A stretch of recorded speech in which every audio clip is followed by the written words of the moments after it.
Ang patchwork plagiarism ay isang uri ng pandaraya na nangyayari kapag ang isang tao ay kumukuha ng mga bahagi mula sa iba't ibang mga pinagkukunan at pinagsasama-sama ang mga ito upang makabuo ng isang bagong sulatin, ngunit hindi nagbibigay ng wastong pagkilala sa mga orihinal na may akda.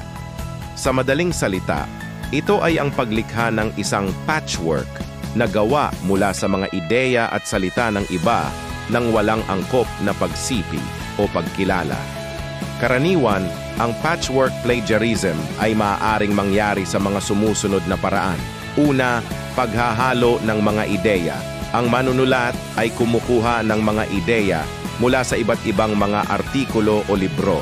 Pagkatapos ay pinagsasama-sama ang mga ito sa isang bagong konteksto, ngunit hindi niya tinutukoy ang mga pinagkuhanan. Ikalawa, pagpili ng mga parirala. Ang paggamit ng mga tiyak na parirala o mga salita mula sa iba nang hindi nagbibigay ng kredito at pagbuo ng isang teksto na tila sariling gawa. Ang patchwork plagiarism ay hindi kasing tahas ng global plagiarism kung saan ang buong sulatin ay kinukuha mula sa isang pinagkukunan, ngunit ito ay mas malabo at maaaring hindi agad mapansin.